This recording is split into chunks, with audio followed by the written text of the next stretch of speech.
Si je voulais rester au pouvoir, j'avais 31 ans quand on renversait Bédié. Je pouvais m'asseoir. Gueye ne nous a pas envoyés. Nous étions 7 jeunes que je dirigeais. Par la grâce de Dieu, ce n'est pas parce que nous avons des muscles, mais c'est parce que Dieu voulait que Bédié tombe. Parce que Bédié avait voulu diviser le pays. Personne n'est étranger à cette histoire. Mais nous n'avons pas fait du mal à Bédié, nous l'avons permis de partir. Je pouvais m'asseoir. Il y a des pays où des gens ont pris le pouvoir à 26 ans. Il y a Djaméo, en Gambie, il avait 26 ans. 30 ans partout. Mais nous avons trouvé mieux d'aller prendre un de nos anciens qui avait subi des humiliations, le général Gueye, pour le faire asseoir. Nous sommes des soldats ivoiriens qui sont pourchassés en Côte d'Ivoire. Des mandats sont lancés. Ils trouvent refuge au Burkina Faso voisin et au Mali. Ils trouvent, certains même ont séjourné ici au Sénégal.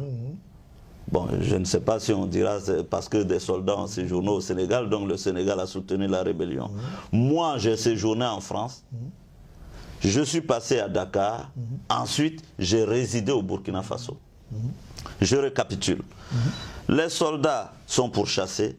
Certains résident au Mali, d'autres au Burkina, d'autres au Ghana, d'autres au Sénégal. Nous sommes éparpillés dans les pays limitrophes en quête d'un refuge. Absolument. Pour notre propre sécurité. C'est juste. Quand je me retrouve au Burkina, je décide avec feu le sergent-chef Ibé, Koulibaly Ibrahima, qui lui était au Canada. Au Canada, en poste au Canada, on décide de nous regrouper. Absolument. Voilà comment nous nous regroupons au Burkina, le pays le plus proche de la Côte d'Ivoire. Et le plus soudé aussi à la Côte d'Ivoire, pour des raisons historique et géographiques. Et sociologiques. Historique, géographique, sociologique. Etc. C'était le même pays, voilà, en 1919, 1932, voilà, il y avait la Haute-Côte d'Ivoire, la Basse-Côte d'Ivoire. La colonie de la Haute-Volta a été supprimée. Tout à fait. Après, elle a été reconstruite. Après la dépression économique, le choc pétrolier. Pour des raisons budgétaires. Tout à fait. Donc, quand nous nous retrouvons au Burkina Faso, précisément à Ouagadougou, le fait de la proximité et le fait d'être regroupés, nous avons commencé à nous dire qu'on ne pouvait pas laisser les choses perdurer au pays. Et qu'il nous fallait un jour ou l'autre rentrer dans notre pays. Ce que nous revendiquions à l'époque, c'était d'avoir le droit de vivre sur la terre de nos ancêtres et d'y mourir. Il n'y a pas meilleure motivation que cela. Quand en 1900, le coup d'État de 1999 n'est pas parti d'un pays limitrophe. Ceux qui ont fait le coup d'État en 1999... Ce n'était même pas Robert Gueye. Ce n'était même pas Robert Gueye. Il a été le bénéficiaire, mais il n'était pas l'artisan. Ceux qui ont fait le coup d'État de 1999, tenant en respect toute l'armée, c'est ceux-là qui vont se retrouver en exil. Donc ce n'est pas des novices. À l'exception de ceux qui ont été tués, comme les Diomandés. Voilà, voilà. Donc ce ne sont pas des novices. Ce sont des gens qui ont déjà fait un coup d'État. C'est ce que les gens ne prennent pas en compte dans l'analyse. Donc, ce n'est pas des novices. Ce sont des gens qui ont déjà fait un coup d'État, qui sont supposés donc savoir où se trouvent les poudrières, où se trouvent les endroits stratégiques, où se trouvent exactement... Ils ont fait carrière dans l'armée ivoirienne. Ils ont fait carrière dans l'armée ivoirienne avant de s'exiler. Donc, ce n'est pas des gens, ce n'est pas des mercenaires, ce n'est pas des... Non, ce sont des soldats de l'armée régulière ivoirienne qui ont déjà perpétré un coup d'État et qui savent à quoi s'en tenir. C'est ceux-là que nous regroupons, les meilleurs, et nous rentrons en Côte d'Ivoire. Ils s'infiltrent en Côte d'Ivoire, à Korogo, à Bouaké et à Abidjan. Ils ont des complicités locales, des complicités à l'intérieur de l'armée, voilà, de l'armée même. Ils ont des complicités avec la population. Absolument. Et c'est plutôt ce contexte favorable, fertile, qui permet qu'une soixantaine, sinon une centaine d'hommes arrivent à défier toute une armée. Absolument. Voilà. Quand j'ai décidé de faire le dialogue direct avec les responsables officiels de la rébellion. J'ai discuté avec eux, mais je ne les ai pas avertis. Quand on est dans cette fonction-là, on prend des décisions qu'on juge nécessaires, qu'on juge utiles pour l'ensemble du pays. C'est que notre pays a connu beaucoup de problèmes, beaucoup de frottis-frottants, de luttes, de guerres. Mais nous ne connaissons pas la vérité sur tous ces conflits-là. Qui a soulevé la rébellion? Qui a fait la rébellion? Ce n'est pas les enfants que nous voyons là. Ce n'est pas les enfants que nous voyons là. Qui a pensé à la rébellion? Qui a fait le coup d'État de 99? Qui a créé tous ces conflits qui nous amènent là où nous ne devions pas être? Monsieur Bagbo, vous avez parlé de preuves. Quand est-ce que vous mettrez ces preuves en lumière? Mais moi, je n'ai pas besoin de mettre les preuves. Il a dit qu'on a amnistié. Madame, moi, je suis chef d'État. Je ne suis pas la candidate, je suis chef d'État. Et quand j'ai présenté des lois d'amnistie, la première était une loi d'amnistie que j'ai présentée à l'Assemblée nationale.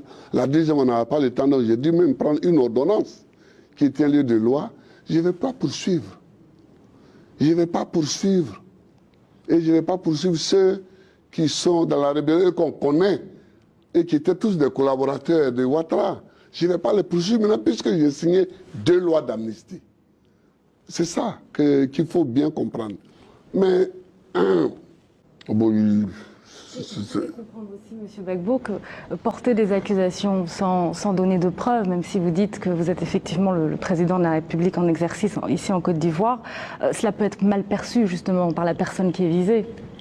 Mais lui, il sait que tout le monde pense ça, même autour de lui. Les téléspectateurs ne savent pas, oui, les téléspectateurs. Laissez, enfin, peut-être les téléspectateurs qui ne sont pas ivoiriens, puisque votre chaîne est internationale. Mais nous, en Côte d'Ivoire ici, chacun a son idée bien trempée et bien précise sur chacun d'entre nous, sur chacun des acteurs. Pour qu'un Ivoirien nouveau naisse, arrêtez de dire que voilà, sans preuve, c'est M. Ouattara. Tout c'est M. Ouattara. Mais M. Guillaume Soro, il existe. Il a ses représentants, ils existent. Il est chef du gouvernement. Il dit c'est moi le patron de la rébellion. Et cette rébellion, voilà pourquoi on l'a faite. Permettez-moi, chers amis, de remercier Guillaume Soro. Permettez-moi de le remercier. J'attendais ce dernier meeting de campagne pour le remercier. Il y en a qui me disent, Soro Guillaume était le chef de la rébellion. Oui, c'est vrai. Mais il y a des chefs de rébellion qui n'ont jamais accepté de faire la paix. John Garang au Soudan n'a pas accepté de faire la paix et il a été tué. Savimbi en Angola n'a pas accepté de faire la paix et il a été tué. En Sierra Leone, Fodé Sanko, il n'a pas accepté de faire la paix et il a été tué. Alors, si nous avons en Côte d'Ivoire le chef de la rébellion qui a accepté de jouer le jeu et qui a accepté d'être Premier ministre pour mieux jouer le jeu, je lui tire mon chapeau. Aussi, M. Bagbo, que porter des accusations sans donner de preuves, même si vous dites que vous êtes effectivement le président de la République en exercice ici en Côte d'Ivoire, cela peut être mal perçu justement par la personne qui est visée. Mais lui, il sait que tout le monde pense ça, même autour de lui. Les téléspectateurs ne savent pas, oui, les téléspectateurs. Laissez, enfin, peut-être les téléspectateurs qui ne sont pas ivoiriens, puisque votre chaîne est internationale. Mais nous, en Côte d'Ivoire ici, chacun a son idée bien trempée et bien précise sur chacun d'entre nous, sur chacun des acteurs. Vous comprenez? Chacun a son idée. Mais laissez ça, il y a même un rapport de l'ONU qui le cite. Il y a même un rapport de l'ONU. Mais j'ai dit, madame, je suis là maintenant, j'ai amené ce processus jusqu'aux élections. Ce n'est pas à la dernière minute que moi-même je vais le faire déraper, le processus. Donc, la nation a pardonné par 2 lois d'amnistie, on continue. Ce n'est pas important. C'est la responsabilité et c'est l'exemple au sommet de l'État. Quand vous avez un chef d'État comme Laurent Gbagbo, qui a un discours guerrier, qui a un discours où il y a un mépris et un manque de respect pour ses concitoyens, pour même ses compétiteurs, vous créez dans l'environnement, dans l'esprit des tensions. Vous créez dans le subconscient des Ivoiriens les germes de la guerre. Et ce n'est pas par hasard que pendant 40 ans, on a eu un homme de paix comme Houphouët qui parlait que de paix. Il disait que la paix, ce n'est pas un vain mot, c'est un comportement. Vous savez, le respect du citoyen. Dans les grandes démocraties, l'homme, on considère l'homme. On est dans un pays où les gens ne considèrent pas l'homme, l'espèce humaine. On le voit à travers son ethnie, etc. Le président Gbagbo, c'est une phrase qui est célèbre. Il a dit ici, 1000 morts à gauche, 1000 morts à droite, j'avance. Et moi, je connais le président Gbagbo. Je sais que la considération de l'homme, là, il s'en fout. Même quand on lui dit, il y a des graves problèmes, là, il dit, on avance.